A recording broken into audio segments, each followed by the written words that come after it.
Buenas tardes, compañeros. ¿Qué decir? Está cada día más entretenido con la renuncia de Hayton de Nolasco, las dificultades para nombrarse un poder judicial, la citación a Macri mañana imputado por una cuestión infame como es la del espionaje a las víctimas de los familiares de la San Juan, y el tipo anunciando que está en Norteamérica va a dar clases. No se sabe clases de qué, de cinismo quizás, pero las va a dar.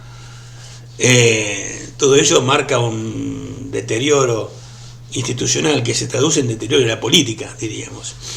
Y esto no debiera ser, bajo ningún punto de vista debiera asombrarnos. Únicamente puede llegar a asombrar a los ilusos, ¿no?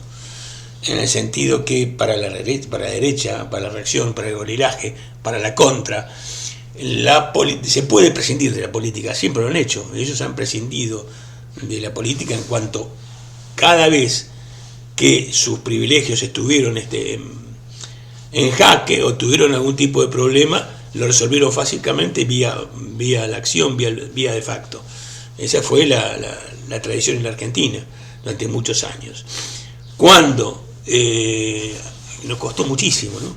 Cuando se pudo lograr que la política interviniese, la política entendida como soberanía popular, como gestión de gobierno representativa de los intereses de los votantes, bueno, de una u otra manera se bastardeó la cosa. Lo hizo Alfonsín arrugando muy prontamente, apenas recuperar la democracia. Lo hizo Menem trasvasando el liberalismo a un peronismo que ya venía golpeado desde el 75, y lo hizo, bueno, desde el Vamos, que ese engendro que fue de la Rúa, desde el Vamos, que terminó en aquel famoso que se vayan todos, quitando a la política el carácter popular o de esperanza que tuvo en algún momento en el 83. Ahí naufragaron partidos tradicionales. La UCR naufraga, partido centenario, naufragan en la crisis 2001, y el propio peronismo hubiera corrido la misma suerte de no haber mediado la voluntad de Néstor y Cristina, que de una u otra manera levantaron viejas banderas populares y le dieron contenido a la política. Le dieron contenido, no sé si transformador, pero al menos de defensa de los intereses populares, de las convicciones por ser un país en serio y de integrarse en la región. Eso fue el kirchnerismo, muy sintéticamente. Fue darle contenido a la política. No solamente salvó a la política, salvó al peronismo dentro de ello. Debería estar muy agradecido a los peronistas tradicionales al kirchnerismo. Pasó de ser una confederación de partidos provinciales conservadores a representar un movimiento que contenía al conjunto de la población. Al pueblo argentino lo contenía. Por lo menos en cada momento crítico, en cada momento crucial, la conducción del gobierno, ya sea con Néstor o con Cristina, tomó el camino correcto que había que tomar. Fue así. Después, bueno, lo conocido, lo que conocemos. ¿Qué es lo que conocemos? Que la derecha utiliza, no es que utilice a la política, se ha servido de la política para, de una u otra manera, a tener la misma lógica de patrón, de estancia, de dueño de empresa, de que se haga su voluntad en forma casi despótica. Y así se manejó el macriato.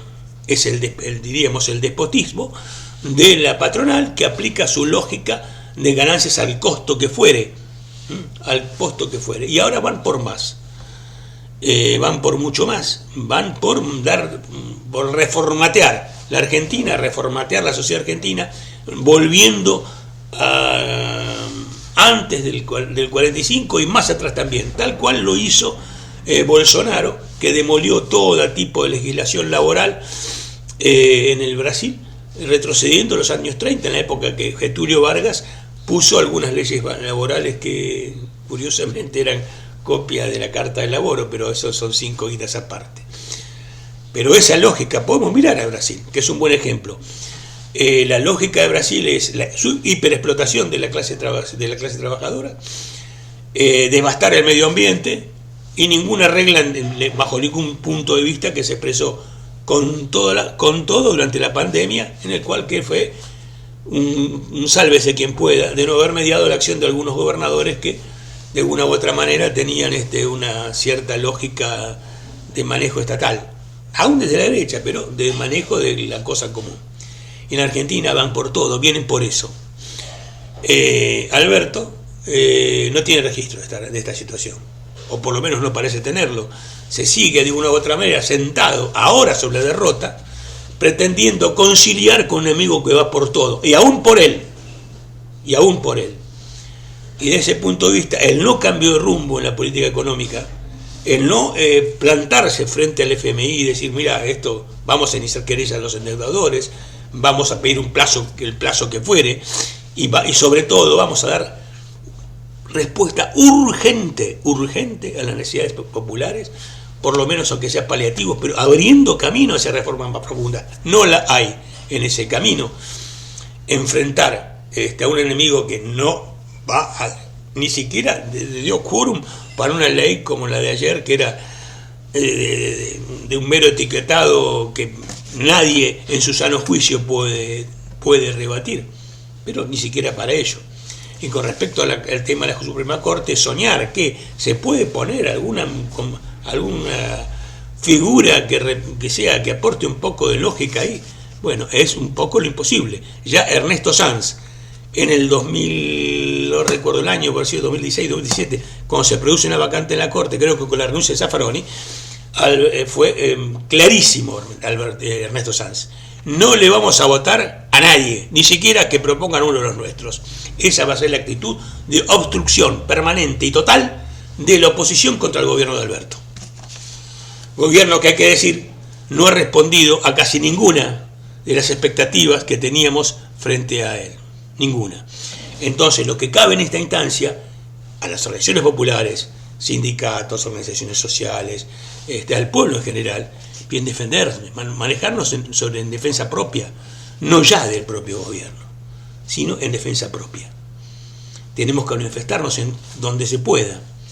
El 17 se habla manifestar, el gobierno nos da señales de hacerlo.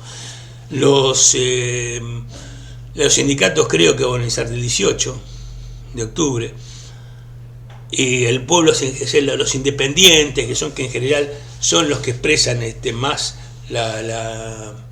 aquella militancia que llevó al triunfo a Alberto, aquella militancia que siguió a Cristina, están realmente sin conducción, están todavía como en pandemia, están confinados, están sin brújula y desorientados. Y el gobierno no presta atención. Dijo ayer Alberto en la Cámara de la Construcción que el gobierno escucha, es una cuestión de escuchar. Bueno, pero parece no escuchar los reclamos populares, se anima a presentarse frente a un grupo de oligarcas y de la llamada patria contratista que se sientan con cualquiera, que prescinden, porque básicamente para ellos se pueden prescindir de los gobiernos, en tanto ellos se manifiesten directamente como quienes imponen su voluntad. A ellos no les importa escuchar o no escuchar, su voz se obedece en líneas generales, y si no se obedece se lima al que no escucha. Pero el gobierno claramente no está escuchando, o no se le anima a poner el cuerpo frente a, por ejemplo, una reunión de grandes centros de jubilados. No se anima, porque realmente no tiene respuesta frente a ello.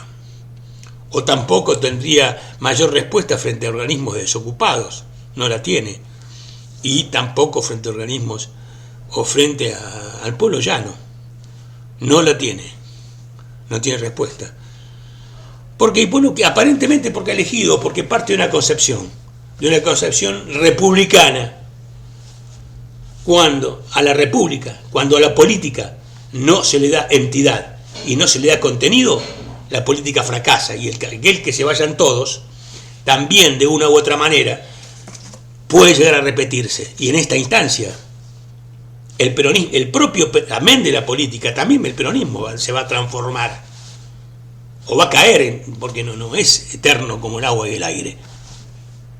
También va a caer en el desprestigio absoluto total, dentro del desprestigio de la política, y se va a quedar reducido a una confederación de partidos provinciales que van a tener, por supuesto, todos los rasgos que tiene, por ejemplo, un Schiaretti en Córdoba, o el partido, pero el PJ jujeño, o el PJ de Salta, y algunos otros partidos provinciales que tienen, bueno, que concentran los poderes locales, con todas sus injusticias adentro, desde el vamos. Por eso, compañeros, el gobierno como está desorientado y no sabe qué bonde que tomar. Bien, compañeros, buenas tardes.